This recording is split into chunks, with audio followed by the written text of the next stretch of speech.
Merci beaucoup pour votre invitation, parce que je suis très sensible au fait que je puisse parler non pas du réchauffement climatique, mais du réchauffement des esprits. Alors, parce que, en effet, je suis la première à reconnaître l'urgence climatique, et votre documentaire très réussi le démontre brillamment. Ce qui m'interpelle, c'est que, en effet, avant, j'ai été pendant 15 ans directrice de la responsabilité sociétale d'entreprise d'un grand groupe, d'une multinationale dans l'industrie culturelle. Et ce qui me frappe, c'est que ce secteur des industries culturelles, qui est très puissant en termes de revenus économiques et d'emplois, en Europe, c'est plus de 2 fois le nombre d'emplois que de la construction automobile, et finalement très peu interrogé sur l'impact qu'il a sur la société. C'est-à-dire que la RSE, qui est un concept dont, quand on est dans une entreprise, est une ressource formidable, puisqu'elle permet d'aider les dirigeants à définir la stratégie, les objectifs et la vision de l'entreprise, et de mobiliser ce qu'on appelle les parties prenantes, c'est-à-dire toutes les personnes qui ont un intérêt avec l'entreprise, que ce soit les parties prenantes internes, comme les salariés, ou les parties prenantes externes, donc les consommateurs, les fournisseurs, les autorités publiques, les investisseurs, les ONG, la société civile. Et finalement, comme ce secteur s'exprime très peu sur sa responsabilité, il est peu interrogé. Et la RSE est un moyen de sensibiliser tous les citoyens et de faire prendre conscience de l'impact de ces entreprises. Alors, juste pour vous dire que c'est aujourd'hui, quand on parle des capitalisations boursières mondiales, donc c'est les entreprises très brièvement parlant, qui valent le plus cher dans le monde, ce sont des industries, pour la plupart, de contenu. Donc on pense à Microsoft, qui vient de racheter le géant des jeux vidéo Activision Blizzard, Meta, Apple, qui est très investi dans la musique, le cinéma, les jeux vidéo, la presse, Amazon, qui vient de racheter Metro-Goldwyn-Mayer, Netflix. Donc toutes ces entreprises, en fait, insidieusement contribuent à nous former des imaginaires, à élaborer des ressorts d'esprit critique ou pas. Et donc le réchauffement des esprits, pour faire cette analogie avec le réchauffement climatique, parce que d'abord je trouve, comme vous l'avez très bien dit, que c'est que le réchauffement climatique, malgré des climato-sceptiques, a eu un énorme progrès dans la prise de conscience générale.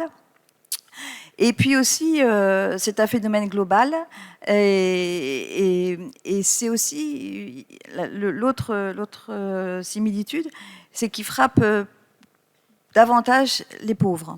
Le réchauffement climatique frappe d'abord les pays pauvres, et le réchauffement des esprits frappe d'abord les personnes qui, pour des conditions de difficulté de vie ou de conditions de travail, ou qui ont eu moins accès à l'éducation, sont plus frappées par des chaînes, par des podcasts, par des réseaux sociaux qui leur assènent des fausses informations qu'ils n'ont pas envie de vérifier, ou pas les moyens de vérifier par eux-mêmes.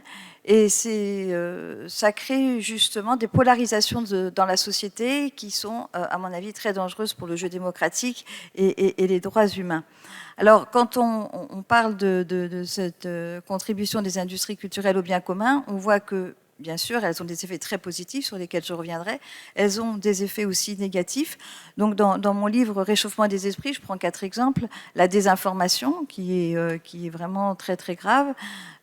Donc là, on a des débats en ce moment en France sur qu'est-ce que c'est qu'une chaîne d'information. Donc on a tendance, parce qu'on ne connaît pas les termes, à confondre liberté d'expression et possibilité de dire n'importe quoi. La déontologie des journalistes, c'est très précis. Une faute grave de journaliste, c'est la diffamation, c'est la non-vérification des faits, c'est la désinformation. C'est les préjugés. Donc on voit bien qu'il y a beaucoup de chaînes qui distribue des contenus complètement faux.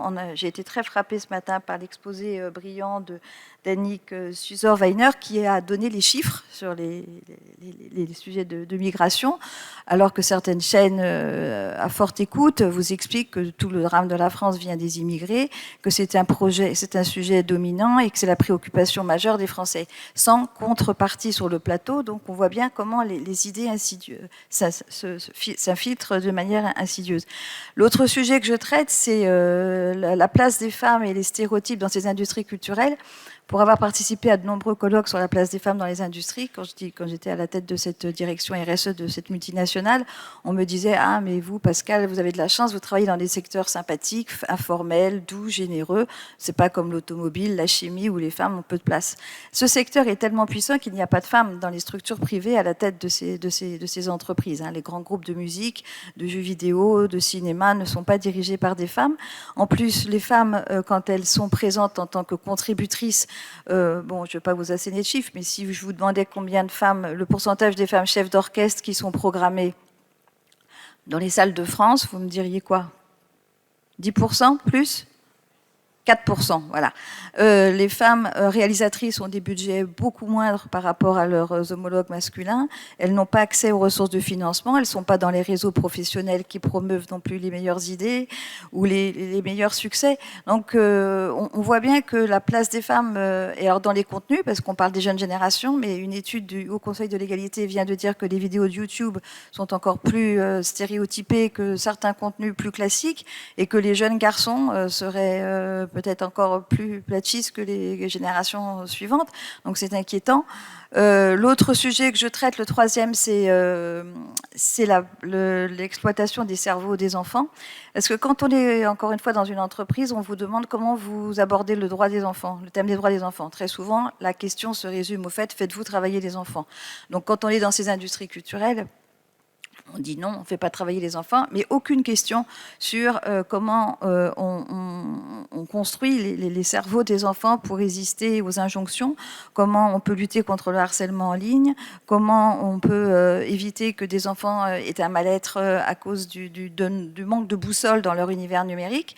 Je rappelle dans mon livre des phénomènes, alors je ne sais pas si on peut appeler ça civilisationnels, mais enfin quand on sait qu'il y a de plus en plus d'enfants influenceurs, ça veut dire que des parents mettent leurs enfants du matin au soir, sauf dans les toilettes et dans les salles de bain, sous le projecteur de leur caméra, pour leur dire ah voilà tu bois telle marque de chocolat, tu manges telle biscotte, tu t'habilles avec tel vêtement, tu as tel cartable, etc. au profit de marques qui rémunèrent les parents en contrepartie de cette exposition aux images avec des chaînes YouTube.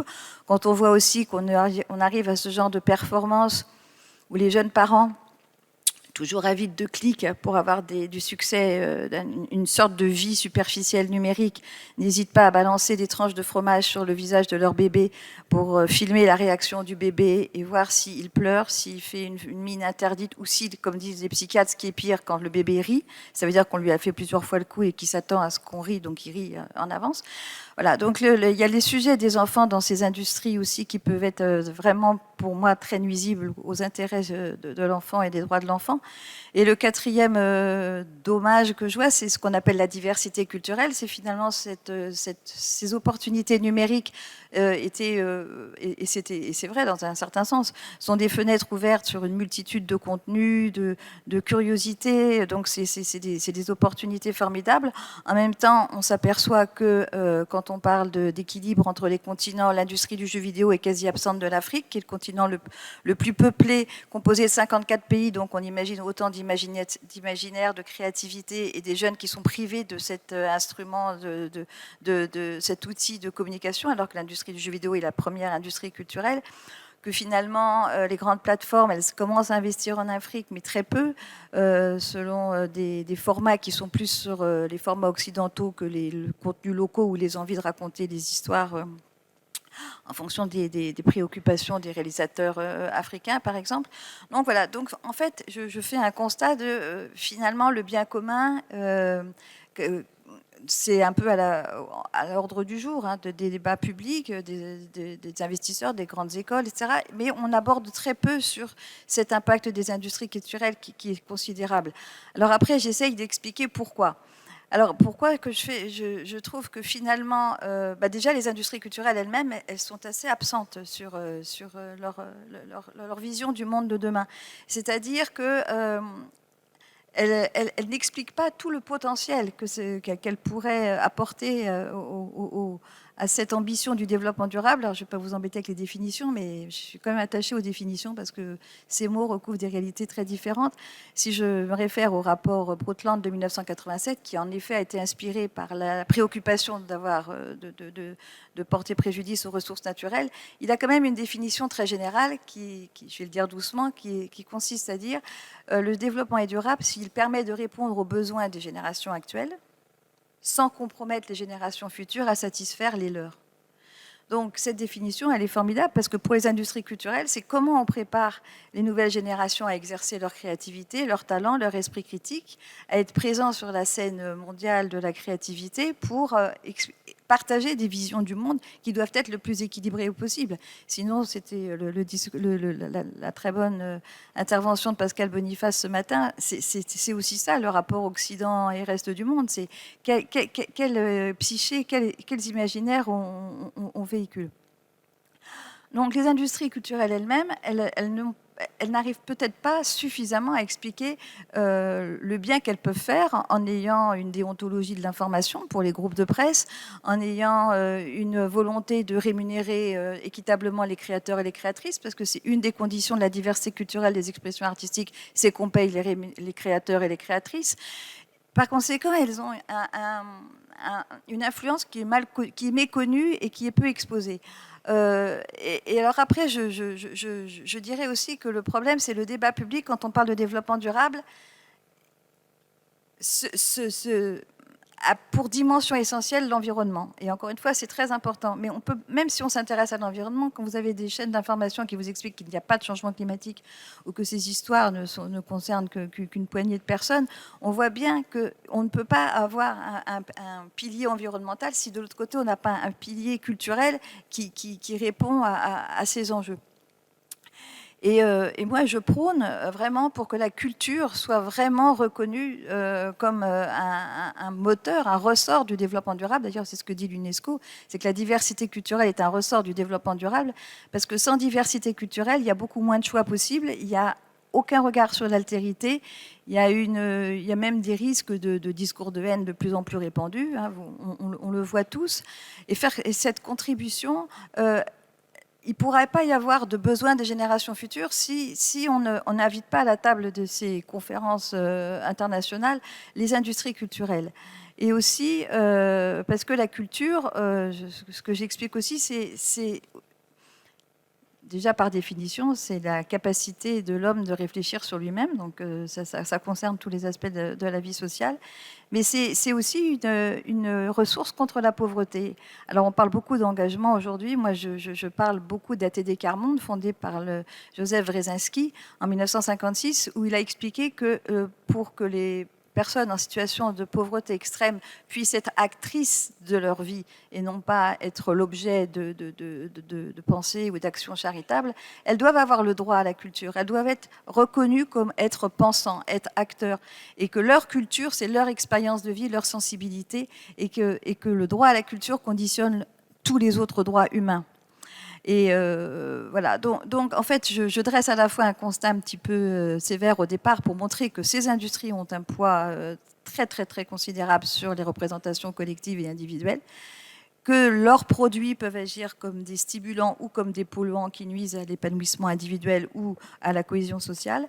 J'essaye après d'établir pourquoi on en est là, et à la fin, je propose des solutions, notamment m'inspirant de cette formidable fresque du climat. Je propose la fresque de l'esprit critique, parce que, encore une fois, ces notions de liberté d'expression, de discours de haine, d'esprit critique sont très, très méconnues. La diversité culturelle est un enjeu qui est considérable, et quand on voit justement ces vagues migratoires qui vont arriver, parce que quand on fuit la guerre, quand on fuit les naufrages climatiques, il va falloir appréhender ces arrivées de personnes qui n'ont pas les mêmes cultures.